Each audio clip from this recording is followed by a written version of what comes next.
And I'm making this video to put on record here regarding a matter I have pending with the Internal Revenue Service, the United States government. About in 1995-96, I did not file tax returns as I had no taxable income and no obligation to file these tax returns. The government had a different position, and they thought that I had taxable income, but we both agreed that I did not file tax returns. So back and forth, government correspondence, not answering my questions, not actually not being responsive, just coming at me saying you owe money. They tried to hit my bank accounts. They tried to hit my employer and such to get money. They never collected any money on this, but in 2008, they filed a lawsuit trying to get a judgment for $144,000 and to foreclose on my family home.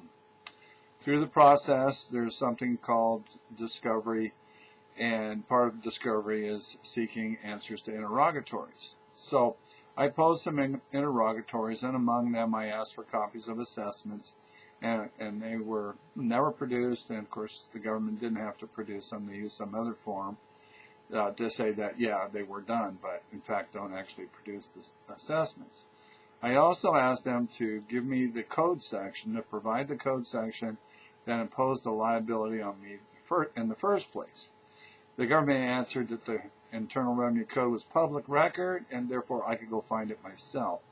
The judge was not satisfied with that answer, so he ordered the government to answer the question further. Well, then the government came back and said, here are the code sections that relate to this matter. My original question was, which section of the Internal Revenue Code imposed the tax on me? Not, here are the code sections that relate to this matter. Anyway, through a process of summary judgment, and summary judgment is supposed to be used in legal proceedings when both sides agree on the facts. There are no material issues in dispute. And you know, it's kind of like if you got in a car accident and you said, yeah, I hit the guy from behind, and the other guy says, yeah, he hit me from behind. Those are agreed upon facts, and then the law is applied, and you know, no trial is needed. Well, in my case, I certainly did not agree on the facts. That the judge does is he rules that Benoit only had a technical disagreement on the definitions, but he agrees on the facts. I certainly didn't agree on the facts whatsoever. I didn't agree that I had taxable income, and that's the gist of the matter. Anyway, so without trial, I lose. Summary judgment is awarded on behalf of the government. Well, lots of other things have happened in this process. It would probably take about 4 hours of taping to go through it all. But as I discovered early on, one of the reasons I didn't owe the tax, well, actually the penalties, is that, for the penalties to apply, one of the conditions, you have to be negligent. Of course, I certainly wasn't negligent in the whole matter. I was disputing it from the get-go. And so, there's a disputed fact of whether or not a guy is negligent or not. I mean, the law is pretty specific on that. But more importantly, there's a penalty within this process that the IRS charged that is not something would be subject to some sort of interpretation. That's actually a fraudulent charge. There's a section in the Internal Revenue Code that makes it illegal well, actually I'll read it. That's the best way to cover that. Unlawful acts of revenue officers or agent. Any officer or employee of the United States acting in connection with any revenue law of the United States who is guilty of any extortion or willful oppression under color of law, or who knowingly demands other or greater sums than are allowed by law, shall be dismissed from office or discharged from employment, and upon conviction thereof shall be fined not more than $10,000 or imprisoned not more than 5 years. So what we know here is that it's against the law in the Internal Revenue Code to try to collect more money than or greater sums than are authorized by law.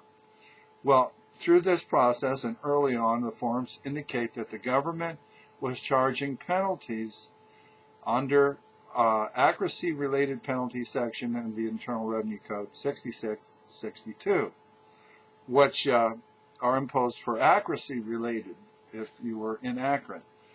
Now, this penalty does not apply to people who did not file a tax return. So it kind of makes sense. If you don't file a tax return, you can't be inaccurate. You didn't file a tax return because you don't think you have a tax liability. There are several places where this is covered in the Internal Revenue Code in the United States, Code of Federal Regulations, Treasury decisions, and the like. Under the Treasury decision, accuracy-related penalty goes on to say that accuracy-related penalty applies only in cases in which a return of tax is filed. The accuracy-related penalty does not apply in cases in which a return of tax is filed, except that the penalty does not apply, excuse me, I misread that. The accuracy-related penalty applies only in cases in which a return of tax is filed. That's under the Code of Federal Regulations. It's also in the Internal Revenue Manual, etc., etc., etc., that these accuracy-related penalties do not apply when someone does not file a tax return. I've read 7214 for you. It's very specific. And it says that it's illegal to try to collect greater sums than those are allowed by law. I pointed this out to the United States District Court, pointed it out to the Court of Appeals, and right now we're in the Court of Appeals. Got a motion for asking for the court to vacate this. In my legal briefs, in my motions, I've made this point. The government has not responded to this point whatsoever because obviously they can't.